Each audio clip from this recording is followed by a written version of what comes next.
Look at the Korea, look at the Scandinavian country in Europe. আপনি ইউরোপের মধ্যে তাকান, আপনি কোরিয়াতে তাকান, সাউথ কোরিয়াতে each and every single day 100 people committing suicide in South Korea. দক্ষিণ কোরিয়ার মধ্যে সবচেয়ে বেশি মানুষ আত্মহত্যা করে। তাদের মধ্যে অ্যাংজাইটি, ডিসঅ্যাপয়েন্টেড, আশা, হতাশা নিয়ে তারা জীবনযাপন করতেছে। বিশ্বের একটি দেশ নাম হচ্ছে Finland, the most happiest countries in the world. পৃথিবীর মধ্যে সবচেয়ে সুখী দেশ হচ্ছে ফিনল্যান্ড। তারা এতটাই সুখী তারা, সেখানে আর তারা বাঁচতে চায় না। কিন্তু আমরা মুসলমান, বাংলাদেশ সহ পৃথিবীর আরব বিশ্বের মধ্যে মানুষ মুসলমান, তারা আত্মহত্যা করে না, খুব কম। Very less people in Muslim community. মুসলমান সম্প্রদায়ের মধ্যে খুব কম সংখ্যক মানুষ আত্মহত্যা করে, কারণ তাদের মধ্যে আল্লাহর স্মরণ আছে। আল্লাহ বলেন, আলা বিযিকিরিল্লাহি তাতমাইন্নুল কুলুব। আল্লাহর স্মরণ দিয়ে, নামাজের মধ্যে, কোরআন তেলাওয়াতের মধ্যে, আল্লাহর জিকিরের মধ্যে হলো সফলতা, সেখানেই হলো সুখ। একমাত্র মহান আল্লাহর স্মরণ, জিকিরের মাধ্যমে অন্তর প্রশান্ত পায়। আজকের গোটা বিশ্ব হচ্ছে বস্তুবাদ, ম্যাটেরিয়ালিজম। আমেরিকার একজন বিখ্যাত দার্শনিক তিনি বলেছেন, there is no peace in materialism. আজকের যে বস্তুবাদ চলছে, ভোগবাদী আর আত্মবাদী আর স্বার্থবাদী হয়ে গিয়েছে আমরা, এটার মধ্যে কোনো শান্তি নাই। কারণ আল্লাহ তাআলা বলছেন, আলা বিযিকিরিল্লাহি তাতমাইন্নুল কুলুব। আল্লাহর জিকিরের মধ্যে, আল্লাহর স্মরণের মধ্যে মাত্র শান্তি। আল্লাহর স্মরণ ছাড়া পৃথিবীর কোথাও শান্তি নাই। আল্লাহর স্মরণ ছাড়া পৃথিবীর কোথাও শান্তি নাই। Look at the Korea, look at the Scandinavian country in Europe. আপনি ইউরোপের মধ্যে তাকান, আপনি কোরিয়াতে তাকান, সাউথ কোরিয়াতে each and every single day 100 people committing suicide in South Korea. দক্ষিণ কোরিয়ার মধ্যে সবচেয়ে বেশি মানুষ আত্মহত্যা করে। তাদের মধ্যে অ্যাংজাইটি, ডিসঅ্যাপয়েন্টেড, আশা, হতাশা নিয়ে তারা জীবনযাপন করতেছে, কারণ সেখানে আল্লাহর স্মরণ নাই। এত সুন্দর সুখ, এত নেয়ামত তাদের মাঝে আছে, তারা বাঁচতে চায় না। জাপান, তারা এত রোবোটিক্স, এত রোবট, এত উন্নত তারা বিশ্ব, তারা বাঁচতে চায় না। পৃথিবীতে এবছর সহ বিগত 5-6 বছর যাবৎ বিশ্বের একটি দেশ নাম হচ্ছে Finland, the most happiest countries in the world. পৃথিবীর মধ্যে সবচেয়ে সুখী দেশ হচ্ছে ফিনল্যান্ড। তারা এতটাই সুখী তারা, সেখানে আর তারা বাঁচতে চায় না। কিন্তু আমরা মুসলমান, বাংলাদেশ সহ পৃথিবীর আরব বিশ্বের মধ্যে মানুষ মুসলমান, তারা আত্মহত্যা করে না, খুব কম। Very less people in Muslim community. মুসলমান সম্প্রদায়ের মধ্যে খুব কম সংখ্যক মানুষ আত্মহত্যা করে, কারণ তাদের মধ্যে আল্লাহর স্মরণ আছে। আল্লাহ বলেন, আলা বিযিকিরিল্লাহি তাতমাইন্নুল কুলুব। আল্লাহর স্মরণ দিয়ে, নামাজের মধ্যে, কোরআন তেলাওয়াতের মধ্যে, আল্লাহর জিকিরের মধ্যে হলো সফলতা, সেখানেই হলো সুখ। এই জিকিরের বাইরে কোনো সুখ নাই।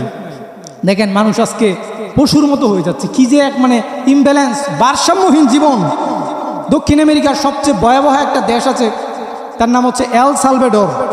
দক্ষিণ আমেরিকার প্রতিবেশী রাষ্ট্র, আমেরিকার প্রতিবেশী রাষ্ট্র এল সালভাডোর। সেখানে প্রতি মিনিটে, every single minute killing the people. প্রত্যেকটা সেকেন্ডে, প্রত্যেকটা মিনিটে সেখানে মানুষকে খুন করা হচ্ছে, মানুষকে হত্যা করা হচ্ছে।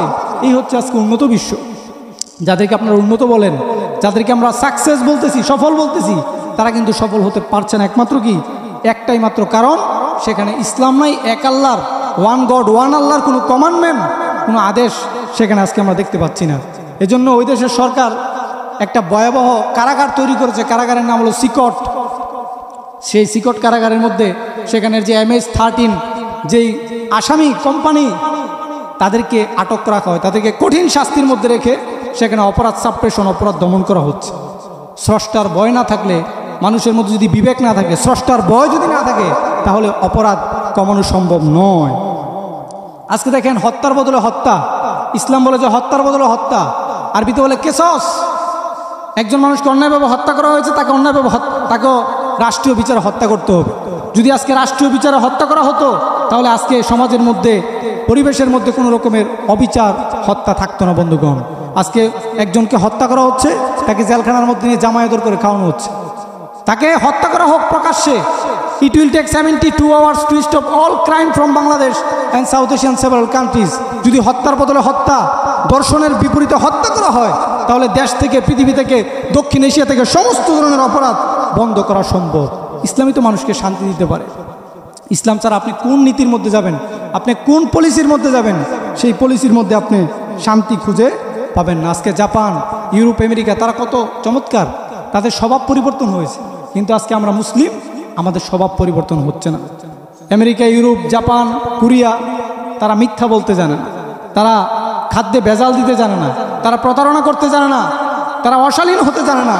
তাদের মধ্যে ভদ্রতা, ম্যানার্স, রাসূলের যে আখলাক ছিল সেই আখলাকটা তাদের মধ্যে আছে, যার কারণে তারা উন্নত। আমাদের দেশের মধ্যে আমরা শুধু শুধু হর্ন বাজাই, রাস্তা দিয়ে এত হর্ন, মানুষের কানের মধ্যে ব্যথা হয়ে যায়, ব্রেন নষ্ট হয়ে যায়। আপনি জাপানে গিয়ে দেখবেন সেখানে কোনো হর্ন নাই। মানুষকে কোঅপারেটিভ সেন্স, মানুষকে সাহায্য করার যেই মন মানসিকতা, সেটা তারা লালন করছে। রাসূল সাল্লাল্লাহু আলাইহি সাল্লামের যুগে যুদ্ধ ছিল অন্যায়কে বন্ধ করার জন্য, আজকে যুদ্ধ হচ্ছে মানবতাকে ধ্বংস করার জন্য। যেখানে প্রথম বিশ্বযুদ্ধ, দ্বিতীয় বিশ্বযুদ্ধের মধ্যে লক্ষ লক্ষ মানুষ মারা গেছে, সেটা নিয়ে কোনো প্রশ্ন নাই। রাসূলের সারা জীবনে 1000 মানুষও যুদ্ধের মধ্যে মৃত্যুবরণ করে নাই। আজকে যুদ্ধ, আজকে পরিবেশ অত্যন্ত উত্তপ্ত হচ্ছে, আজকে সিভিল কনফ্লিক্ট আমাদের নিজেদের মধ্যে হচ্ছে। ভারত পাকিস্তান আজকে খুব যুদ্ধের দ্বার প্রান্তে, তারা যে কোনো সময় পারমাণবিক অস্ত্র তারা থ্রো করতে পারে, নিক্ষেপ করতে পারে। সুতরাং আমরা চাই না আর যুদ্ধের মাধ্যমে এই পৃথিবীর সমাধান হোক। আমরা চাই সুন্দর আলোচনা, সুন্দর পরামর্শ, সুন্দর ক্ষমা, দয়ার মাধ্যমে গোটা বিশ্ব পরিবর্তন করা সম্ভব। কিন্তু যদিও আজকে ভারত পাকিস্তানের যে যুদ্ধ আমরা দেখতে পাচ্ছি, এই যুদ্ধের জন্য আমাদেরকে মানসিকভাবে প্রস্তুত থাকতে হবে। বাংলাদেশের সেনাবাহিনী, জেনারেল ওয়াকারুজ্জামান সহ র্যাপিড অ্যাকশন ব্যাটালিয়ন পুলিশ এবং দেশের তাওহিদি জনতাকে যুদ্ধের জন্য মানসিকভাবে প্রস্তুত থাকতে হবে। দেশের 1 ইঞ্চি মাটিকেও বৃথা যেতে দেওয়া হবে না। দেশ আমাদের জন্য, আমাদের এই সার্বভৌমত্ব, আমাদের এই দক্ষিণ এশিয়ার মধ্যে আল্লাহর রহমত যে বাংলাদেশের মতো একটা সুন্দর রাষ্ট্র আমরা পেয়েছি। দেখেন পৃথিবীর সব দেশের আশেপাশে কোনো না কোনো মুসলিম রাষ্ট্র আছে, কিন্তু বাংলাদেশ এমন একটি রাষ্ট্র, এমন একটি দেশ, আশেপাশে কিন্তু কোনো মুসলিম রাষ্ট্র নাই। পাশে মিয়ানমার অমুসলিম, তারা সবসময় রোহিঙ্গাদেরকে তারা টর্চার করে আমাদের এখানে তারা নির্বাসিত করেছে।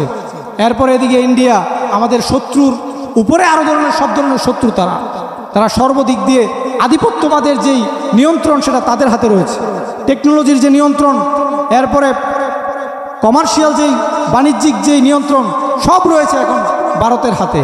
সুতরাং আমাদের দেশকে আমরা ভালোবাসতে হবে, এই দেশের প্রতি আমাদের আবেগ কাজ করে, আমাদের বাবা মা সবাই এই দেশের নাগরিক, এই দেশের প্রতি আমাদের শ্রদ্ধা, এই দেশকে যেভাবেই হোক আমাদেরকে রক্ষা করতেই হবে। একমাত্র মহান আল্লাহর উপর ভরসা রাখলেই এই নিয়ন্ত্রণ সম্ভব। যদি আমরা আল্লাহর প্রতি ভরসা না রাখি এবং আমাদের স্বভাব যদি আমরা পরিবর্তন না করি, আমাদের ম্যানার্স যদি আমরা পরিবর্তন না করি, তাহলে এই দেশকে রক্ষা করা কখনো সম্ভব নয়। বঙ্গোপসাগরেই আমাদেরকে ডুব দিয়ে আমাদেরকে আত্মহত্যা করতে হবে। যদি আমরা পালাতে চাই, পালিয়ে আমরা কোথায় যাব? সামনে বঙ্গোপসাগর, যাওয়ার আমাদের কোথাও কোনো রাস্তা নাই। সুতরাং আমাদেরকে ইউনাইটেড হতে হবে, আমাদেরকে একত্রিত থাকতে হবে, আমাদেরকে পরস্পর ভালোবাসা, সুন্দর আচরণের মাধ্যমে একটি সুন্দর বাংলাদেশ আমাদের এই দেশকে উপহার দিতে হবে। আল্লাহ আমাদের সকলকে তৌফিক দান করুক। ওয়া আখিরি দাওয়ানা আলহামদুলিল্লাহি রাব্বিল আলামিন।